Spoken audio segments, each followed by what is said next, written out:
우리는 산상수훈의 말씀을 나누고 있습니다. 마태복음 5장에서 예수님은 하나님의 나라가 임하는 것과 그 의미를 말씀하셨고 특히 하나님의 율법과의 관계를 말씀하셨어요. 그리고 6장으로 넘어가서는 아버지의 아버지 되심, 하나님의 아버지 되심과 그 사실을 아는 우리들에게 어떠한 자유가 있는가, 그리고 특히 중요한 주기도문을 통해서 기도를 또 어떻게 해야 되는가 우리에게 말씀을 하셨죠.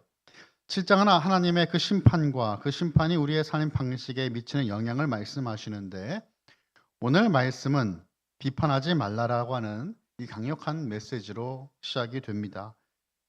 이것은 단순하게 말의 문제가 아니에요. 마음으로도 비판하는 그 태도를 말씀하시는 것이죠. 예수님은 우리가 다른 이들을 하나님의 그 시선으로, 하나님의 눈으로 바라보기를 원하시는 것입니다. 오늘 설교의 제목을 저는 이타적 황금률이라고 지어보았습니다. 그리 황금률, 이 골든 룰이라고 하면 내가 남에게 대접을 받고자 하는 대로 남을 대접하는 것이라고 알려져 있죠. 그런데 사실 이 황금률, 우리 주님께서 말씀하시는 이 말씀의 관점은 내가 아니라 타인이라는 것입니다. 내가 받고 싶은 것을 받기 위해서 상대를 대접하는 게 아니라 내가 받은 가장 좋은 것으로 상대를 섬기는 그 모습이 주님께서 우리에게 원하시는 모습이라고 오늘 본문은 우리에게 말씀하는 것이죠. 그래서 오늘 이 땅에 살아가는 성도들이 다른 이들을 향해 가져야 될 그 바른 자세를 함께 여러분과 말씀을 통해 은혜를 받고자 합니다. 하나님 나라 백성으로 다른 일과 좋은 관계를 맺으려면 첫 번째는요, 나 자신을 먼저 돌아봐야 되겠어요. 비판하기 전에 자신을 먼저 돌아봐야 된다라고 주님 말씀하시죠. 인간 관계에서 있어서 상호성, 이 상호 관계성이란 내가 다른 사람을 대한 그대로 대우를 받게 된다라는 것일 겁니다. 1절과 2절의 말씀입니다. 비판을 받지 아니하려거든 비판하지 말라. 너희가 비판하는 그 비판으로 너희가 비판을 받을 것이요 너희가 헤아리는 그 헤아림으로 너희가 헤아림을 받을 것이니라. 아멘. 예수님을 비판하지 말라고 하시는데요, 하나님께서 우리에게 사용하시는 그 판단의 기준이 우리가 다른 사람들을 판단할 때 사용했던 기준이 될 것이다라고 말씀을 하세요. 예수님의 말씀은 하나님께서 우리의 삶을 판단하실 때 우리의 삶 자체와 우리의 마음이 다른 사람을 향해 어떻게 표현되는가 그 근거해서 주님도 우리를 보신다라는 말씀이에요. 그러니까 예수님 우리에게 경고하시는 거죠. 비판하지 말아라. 아니, 예수님 믿으면 구원받는 거 아닙니까? 그렇죠? 이걸 생각해 봐야 된다는 거죠. 우리가 예수님 믿는다라는 것은 무엇입니까?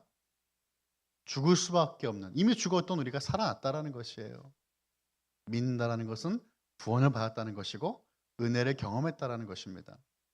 그 은혜를 경험했던 우리가 은혜로 사람들을 대해야 되는데 그렇게 하지 못할 때가 많다라는 것이에요. 그러면 주님도 우리를 은혜롭지 않게 대하신다라는 말씀이죠. 이 말씀은 공동체가 완전함을 추구하면서도 형제와 자매의 허물을 해결할 그 지혜를 제공하고 있습니다. 예수님은 심판을 받지 않으려면 심판하지 말아야 된다라고 하는 이 상호 관계에 대해서 말씀하시는 거예요. 비판하는 것은 다른 사람을 성급하게 평가하고 나의 의미로 재판하는 것을 말합니다. 1절에서 너희가 비판을 받지 아니하려거든이라고 말씀하는데 이 말씀의 동사가 수동태예요. 비판을 받게 된다라는 거죠. 언젠가. 만약에 심판을 종말론적으로 이해하면 최후 심판에서 하나님의 심판을 받게 될 것이라는 뜻이 됩니다. 말하자면 심판하는 것은 최후의 심판 때 모든 것을 보시고 아시는 그 하나님이 하실 권한에 속한 것이다라는 거죠. 심판은 나에게 속한 것이 아니다라는 겁니다. 우리는 모든 것을 보지 못하잖아요. 봐도 일부만 보고 일부만 알고 있어요. 근데 어떻게 우리가 심판하겠냐 그 말입니다.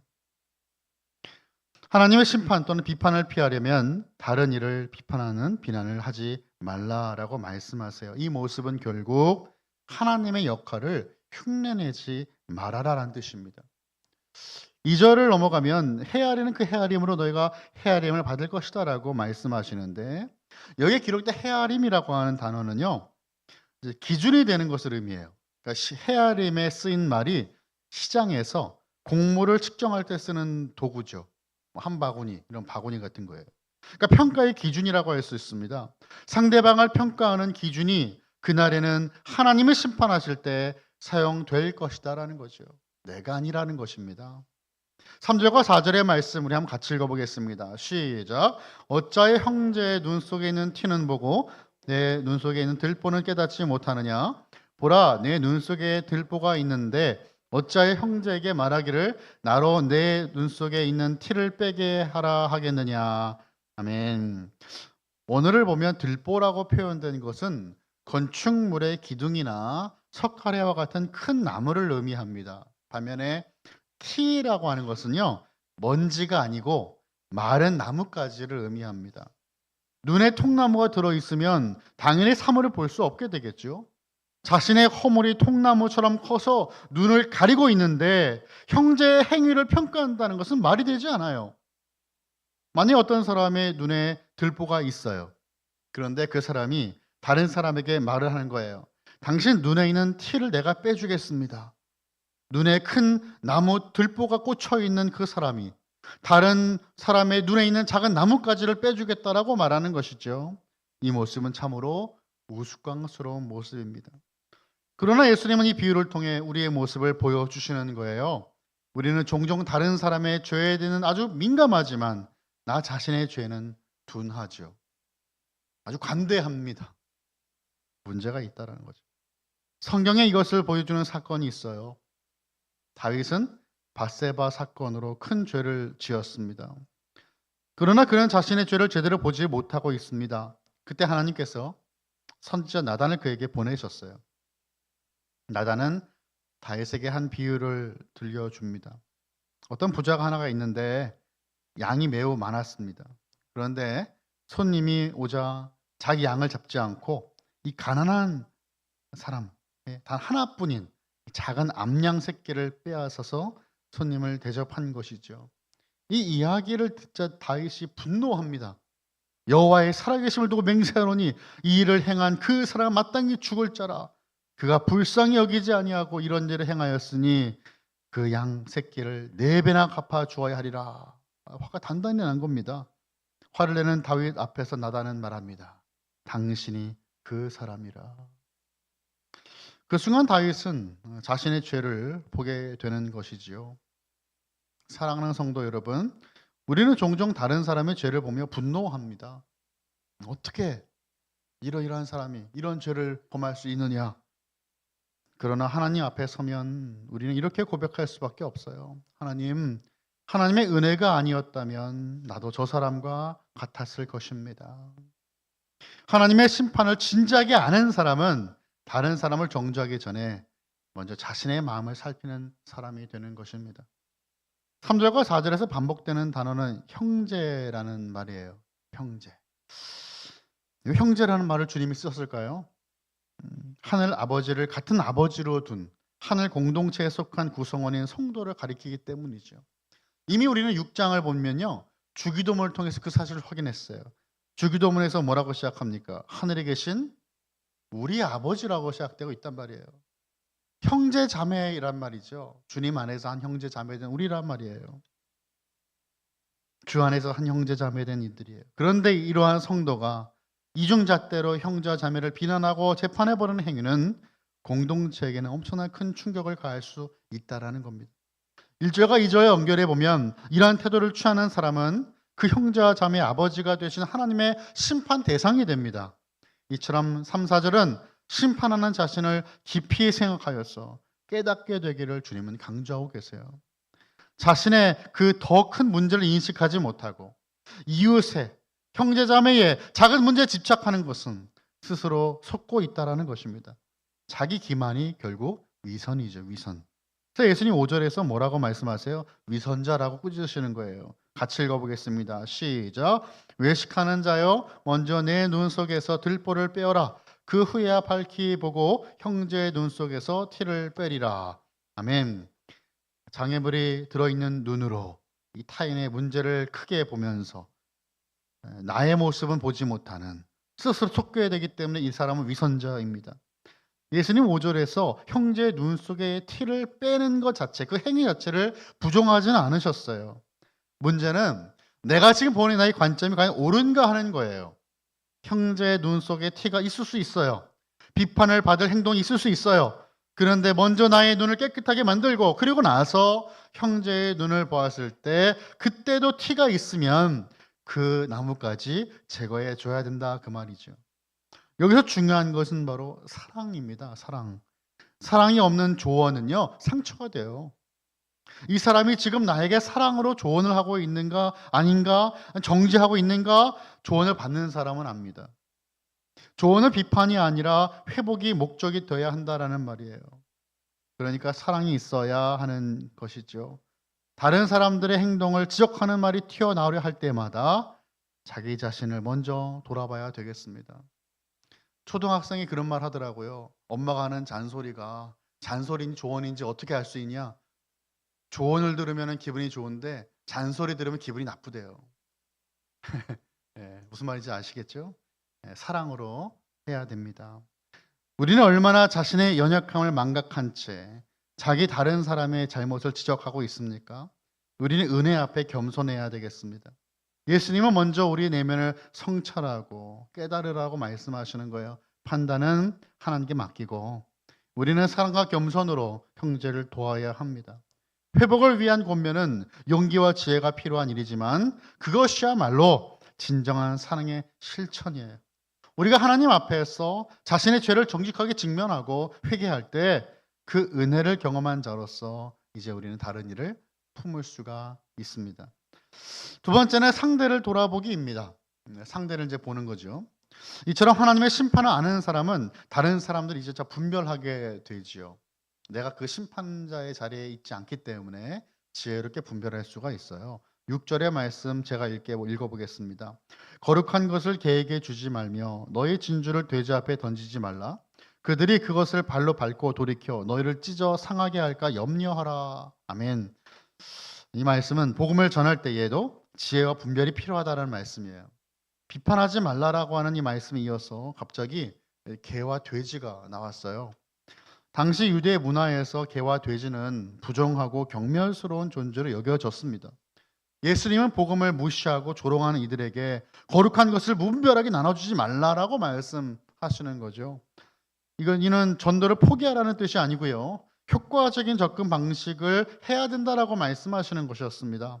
판단하지 말고 지혜롭게 분별하라라고 말씀하는 거예요. 판단하며 정죄하는 것과 분별은 다른 겁니다. 심판은 하나님의 몫이죠. 다만 잘 분별하는 것은 바로 우리들의 몫이에요. 거룩한 것과 진주, 즉 복음의 가치를 모르고 거부하니까 왜곡하는 그 사람들 말씀의 순수성까지 해본시키면서 그들에게 이 귀한 것을 전해서는 안 된다라고 말씀하시는 거죠. 하나님의 거룩함과 선하심의 기준이 무너져가는 이 시대에 경청과 관용의 태도는 우리가 물론 필요하지만 말씀의 잣대나 진리의 그 기준이 흔들려서는 안 된다는 것이에요. 복음은 모든 사람에게 전해져야 됩니다. 예수님도 온 세상에 복음을 전하라고 말씀하셨어요. 그러나 동시에 우리는 지혜롭게 전해야 됩니다. 복음을 강요하듯 전하다가 복음이 오히려 경멸의 대상이 될 수 있어요. 듣는 자의 마음은 더 완악해질 수 있습니다. 복음은 진주와 같은 가치가 있고 성도는 그 진주를 전하는 사명자입니다. 어떤 사람들은 복음을 들고 마음에 찔려하죠. 사도행전 2장에서 사람들은 이렇게 외쳤어요. 형제들아 우리가 어찌할꼬 마음에 찔렸다라는 거예요. 그러나 어떤 사람들은 복음을 거부했습니다. 심지어 비웃고 공격까지 했어요. 초대교회를 보면 사도들은 이러한 상황에서 지혜롭게 행동했습니다. 복음을 받아들인 곳에서는 머물러요. 더 전해요. 하지만 복음을 완강히 거부하는 곳에서는 다른 곳에 이동을 했습니다. 이것은 복음을 포기한 것이 아니라 지혜로운 분별입니다. 여기는 더 큰 원리가 담겨져 있습니다. 예수님은 적절함의 지혜를 말씀하세요. 왜 진주를 돼지에게 던지지 않습니까? 돼지는 진주의 가치를 모르기 때문이죠. 오늘날에도 우리는 때때로 같은 실수를 반복합니다. 우리는 복음을 전하면서도 복음과 어울리지 않는 방식으로 말과 행동할 때가 많이 있어요. 그 결과 복음의 능력을 드러내기보다 말씀드린 것처럼 이 복음의 아름다운 가치가 가려져 버릴 때가 참으로 많아요. 우리는 지하 분별력을 가지고 복음을 전해야 되겠습니다. 복음이 헛되이 여겨지지 않도록 상대의 마음을 살피고 기도하며 복음을 전해야 되겠습니다. 여기서 동일하죠. 사랑이 없는 열정은 또한 상처를 남기게 되는 거예요. 사랑 없는 그 조언이 상처를 남기는 것처럼 사랑 없는 열정이 상처를 남겨요. 온유하게 분별하며 복음을 전할 때 우리는 복음의 향기를 온전히 드러낼 수가 있게 됩니다. 세상의 조롱에도 인내와 지혜로 복음을 나눌 수 있는 저와 여러분, 우리 칼빈의 모든 가족 다 되시기를 간절히 축원합니다. 마지막 세 번째는 하나님을 더 깊게 돌아보기입니다. 지금 돌아보기만 세 개를 했죠. 나를 돌아보고 상대를 돌아보고 이제 하나님을 더 깊게 돌아보는 것입니다. 하나님을 깊게 돌아보며 하나님의 그 자비하심을 잊고 간구하는 자가 되어야 된다는 말이에요. 7절과 8절을 함께 보겠습니다. 시작. 구하라 그리하면 너에게 주실 것이요 찾으라 그리하면 찾아낼 것이요 문을 두드리라 그리하면 너에게 열릴 것이니 구하는 이마다 받을 것이요 찾는 이는 찾아낼 것이요 두드리는 이에게는 열릴 것이니라. 아멘. 예수님은 구하면 주실 것이고 찾으면 찾아낼 것이며 문을 두드리면 열릴 것이다 라고 말씀하셨어요. 우리 참 좋아하는 말씀 아닙니까? 여러분 이 말씀이 기도하는 모든 걸 다 주겠다라는 말씀일까요? 네, 아멘이죠. 아멘인데 어떻게 기도를 해야 되는가가 중요하다라고 말씀하시는 거예요. 하나님은 성도가 구할 때 외면하지 않으세요. 그러나 우리 그 응답은 우리가 원하는 방식이 아니라 하나님의 방식으로 주신다라는 거예요. 왜입니까? 하나님이 우리 아버지가 되시기 때문이죠. 하늘 아버지가 되시는 거예요. 자녀들이 막 구할 때 많이 있잖아요. 근데 우리가 봐도 이것은 이 아이에게 필요가 없고 아니면 지금 있으면 오히려 해가 되는 물건을 구하면 여러분 그것을 주는 부모는 나쁜 부모죠. 근데 우리 하나님은 선한 하나님 아버지 아니십니까? 하나님은 선하시잖아요. 하나님은 선한 뜻을 갖고 계세요. 우리가 잘못된 것을 구하면 더 좋은 것을 주시는 하나님이시죠. 그래서 바로 오늘 본문의 9절부터 11절의 말씀을 주시는 거예요. 우리 다시 한번 같이 읽어보겠습니다. 시작. 너희 중에 누가 아들이 떡을 달라 하는데 돌을 주며 생선을 달라 하는데 뱀을 줄 사람이 있겠느냐? 너희가 악한 자라도 좋은 것으로 자식에게 줄 알거든 하물며 하늘에 계신 너희 아버지께서 구하는 자에게 좋은 것으로 주시지 않겠느냐? 아멘. 예수님은 악한 부모라도 자녀에게 좋은 것을 주는데 하나님은 얼마나 더 좋은 것을 주시겠느냐라고 말씀하시는 거예요. 여기서 더 좋은 것은 바로 하나님 자신, 성령님이죠.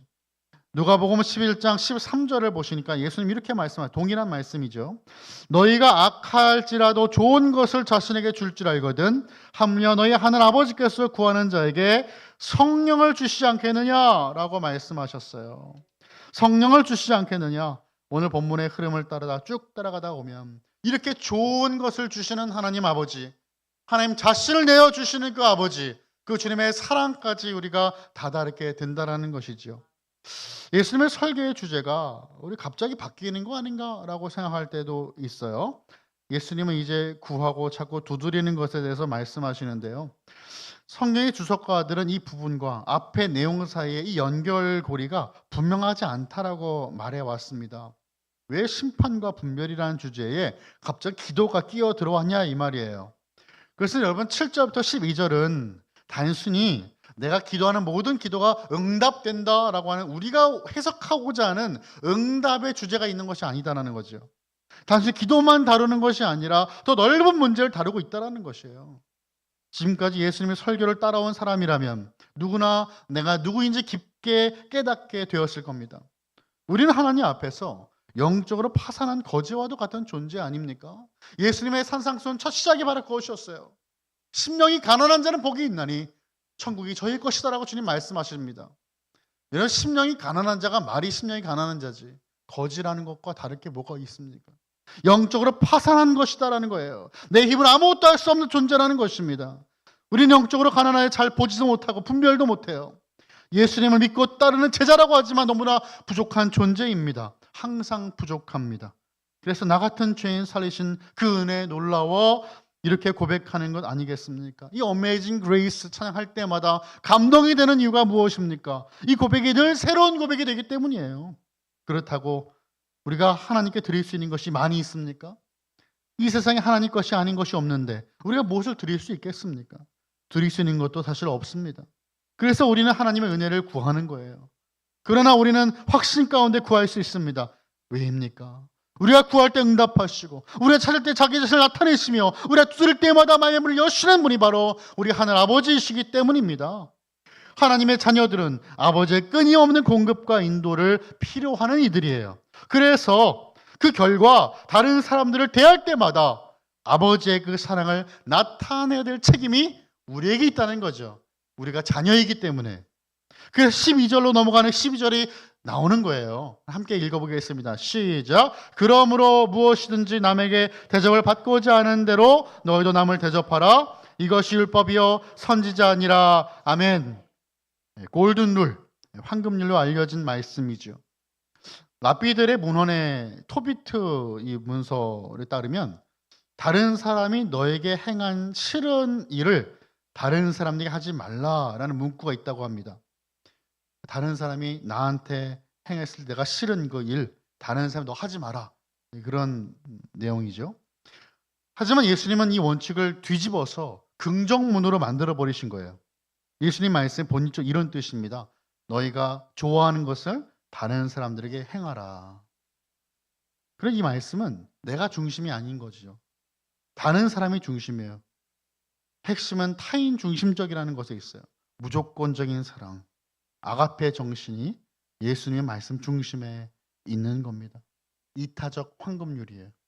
이 황금률은 이전의 세 가지 원칙을 적절하게 요약한 역할을 하고 있어요. 내가 대접받고 싶은 방식으로 사람을 대접하는 것은 다른 사람들을 부당하게 비판하지 않는 것을 의미합니다. 우리가 다른 사람을 비판하는 대로 우리도 비판받을 것이기 때문이에요. 우리가 대접받고 싶은 대로 남을 대접하는 것은 하나님이 예비하지 않은 자들에게 우리의 메시지를 함부로 선포하지 않는 것을 뜻합니다. 분별 없이 복음을 선포할 때 그들이 진리의 거부감을 갖게 되며 하나님의 일을 무조건 경멸하게 만들 수도 있어요. 또한 내가 대접받고 싶은 대로 다른 사람을 대접하는 것은 풍성하고 사랑이 넘치는 그 하나님 아버지, 구할 때마다 주시고 찾을 때마다 찾게 되며 두드릴 때마다 그분을 열어주시는 그 아버지의 나에게 주신 그 사랑을 다른 사람에게도 본을 보여준다는 뜻이 되는 거예요. 다시 말해서 하나님이 우리에게 베푸시는 형언할 길 없는 무조건적 은혜 때문에 우리도 다른 사람들에게 이와 같이 무조건적 은혜를 베풀 수 있다라고 말씀하시는 것입니다. 이렇게 이타적이고 타인중심적인 삶의 방식이 율법이며 선지자라고 말씀하는 거죠. 율법, 모세오경, 선지자, 모세오경을 뺀 나머지 구약 성경 전체 그 하나님의 말씀, 이 마음과 율법의 정신을 성취하는 것이다라고 주님은 말씀하시는 겁니다. 우리가 이렇게 살 때에 우리는 세상이 볼 수 있도록 은혜의 메시지를 본으로 보이며 예수님을 닮은 모습을 전파할 수 있게 되는 것입니다. 말씀을 정리하겠습니다. 대접을 받고자 하는 대로 상대를 대접하는 그 삶이 우리가 지난번 나눴던 더 나은 의를 추구하는 삶입니다. 바리새인들은 그렇게 생각하지 못했거든요. 이웃과 자신의 경계를 지우고 이웃을 나의 몸과 같이 사랑하라고 하는 말씀을 실천하는 것입니다. self-denial, 자기 부인. 이타적인 사랑이 결국 하나님 나라 백성의 그 삶의 모습이 됩니다. 이것이 율법과 선지자라고 말씀하세요. 성경의 모든 말씀입니다. 하나님 나라 백성의 모습인 것입니다. 오직 나의 자아를 십자가에 못 박고 예수님께서 그 안에 살게 하신 그 자들만이 누릴 수 있는 삶이 되는 것입니다. 예수님 때문에 더 얻어내는 것이 아니라, 이거 축복이 아니라 더 많이 베풀고 나누는 것이 참된 축복입니다. 이 축복을 누리시는 저와 여러분 모든 칼빈교회 성도 다 되시기를 예수 그리스도 이름으로 간절히 축원합니다.